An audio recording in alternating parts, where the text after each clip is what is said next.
नमस्कार, मैं आरबी सिंह यादव और आप देख रहे हैं मेरा YouTube channel RB Singh Yadav editor. आज हम लगातार आपको वीडियो दर वीडियो दिखा रहे हैं। एक और वीडियो के ज़रिए हम आपसे वार्ता करेंगे और यह वीडियो है अगले महीने की दो बड़ी तारीखों को लेकर के। पहली तारीख तो है 3 दिसंबर, जिसमें 5 राज्यों के जो राज्य चुनाव हैं उनका रिजल्ट घोषित होगा और उससे देश की राजनीति को एक नई दिशा मिलेगी। वहीं एक दूसरी तारीख है 16 दिसंबर, जिसमें देश के जाने माने और एक बड़े नेता, कांग्रेस के पूर्व अध्यक्ष और वायनाड से सांसद राहुल गांधी की राजनीति की दिशा तय होगी कि वो 2024 का चुनाव लड़ पाएंगे या नहीं लड़ पाएंगे। ये देखने वाली बात होगी। दोनों तारीखों का हम विश्लेषण करेंगे आपके सामने। तो पहले हम 5 राज्यों के चुनाव को लेकर के बात करते हैं। अभी तक जो चल रही हवाएं हैं उससे लगता है कि बीजेपी घिरी हुई है चारों तरफ से। तो ऐसे मामले में भारतीय जनता पार्टी के 2 नंबर के नेता अमित शाह के खिलाफ कर्नाटक में किसी प्रकार का कोई भाषण राहुल गांधी ने दिया था, उसको लेकर एक मानहानि का केस उत्तर प्रदेश की सत्र न्यायालय सुल्तानपुर में मानहानि का केस दाखिल हुआ है, जिसमें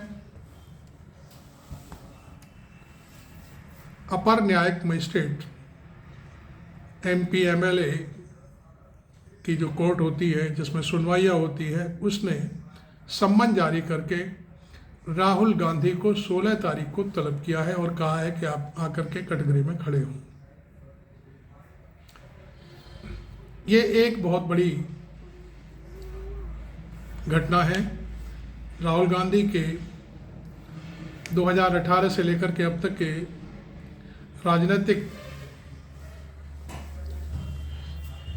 जीवन में दूसरी बार एक अदालत ने पहले निर्णय दिया था, दूसरी अदालत ने उनको सम्मन किया है।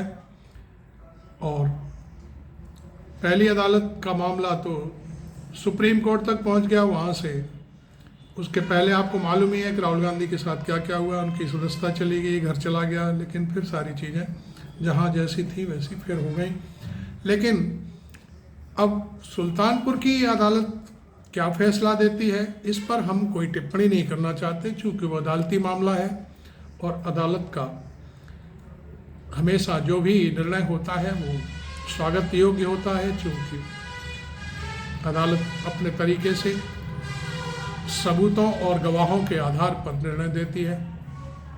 खैर, लेकिन हम इतना ज़रूर कहेंगे कि भारतीय जनता पार्टी राहुल गांधी से काफ़ी परेशान है।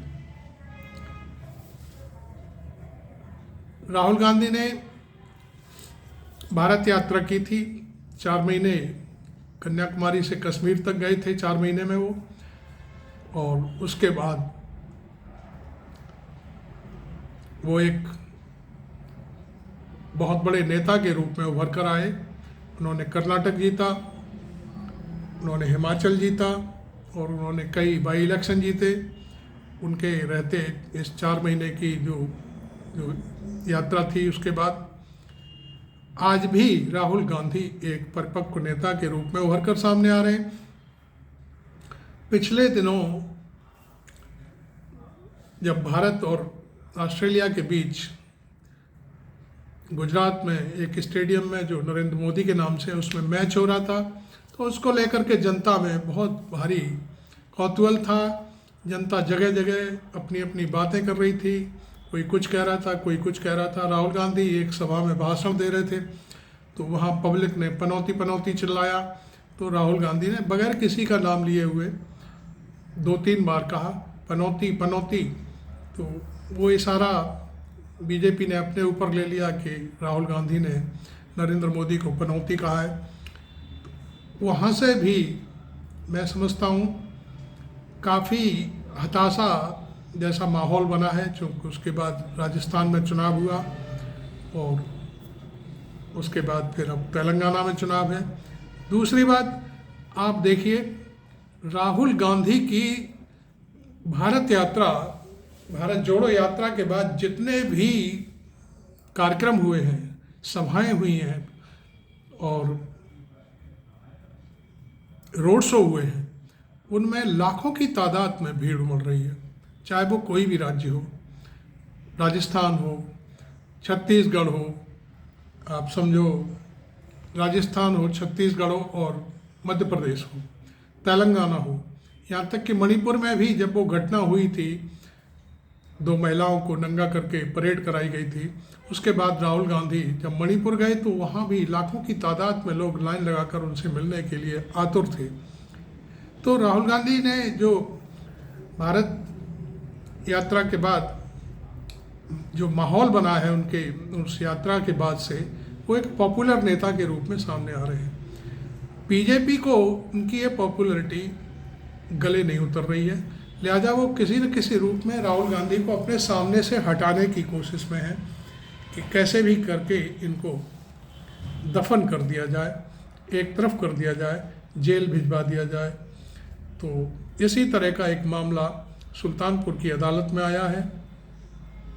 हालांकि जो विश्लेषक हैं, जो वरिष्ठ पत्रकार हैं, जो सत्ता के खिलाफ पूरी हनक के साथ बात करते हैं, सवाल पूछते हैं, उनका कहना है कि यदि राहुल गांधी इस बार जेल गए तो ये राहुल गांधी के पक्ष में पूरा माहौल बनेगा और जो इंडिया गठबंधन है वो 2024 में बहुत भारी बहुमत से सत्ता में लौटेगा। ये ऐसा वरिष्ठ पत्रकारों, एनालिसिस करने वालों का मानना है। हमें भी लगता है कि जब कोई चीज़ दबाई जाती है, न्यूटन का सिद्धांत है, बॉल को आप एक दीवार में मारो तो वो ऑटोमेटिकली उस दीवार से उछलकर दूसरी दीवार में जा कर के लगती है। तो ये एक सैद्धांतिक बात है, जितना जिसको आप दबाओगे उतना ही वो उछल कर आपके सामने आएगा।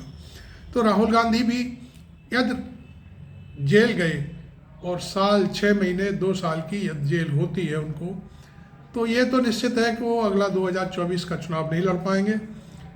लेकिन ये बात ज़रूर है कि वो एक हीरो के रूप में, पॉलिटिकल हीरो के रूप में पूरी देश की जनता के सामने फिर लौटेंगे, वापसी होगी उनकी।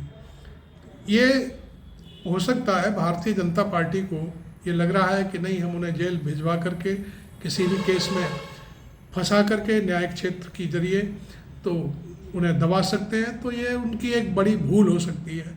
इस बात से मैं खुद भी सहमत नहीं हूँ कि राहुल गांधी को जेल में डाल करके आप उनकी आवाज़ को दबा सकते हैं।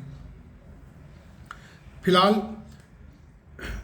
मैं इस मामले में ज़्यादा, चूँकि अदालती मामला है, हमें कुछ कहने की ज़रूरत नहीं है और हम कह भी नहीं सकते, क्योंकि माननीय अदालत हमारे लिए सर्वोच्च होती है और उनके किसी भी निर्णय पर, किसी भी टीका टिप्पणी पर हम अपनी बात नहीं कह सकते।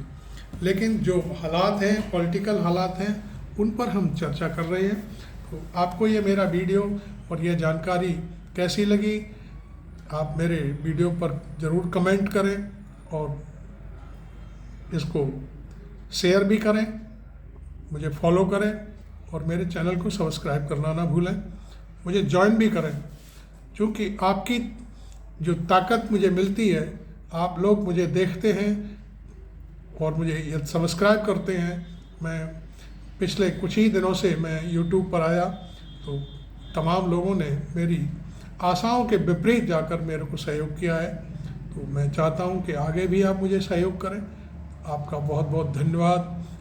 आपको ये वीडियो कैसा लगा आप ज़रूर लिखें और 3 तारीख के बाद इसी मामले पर फिर हम 3 दिसंबर के बाद फिर हम आपसे बात करेंगे। Thank you very much.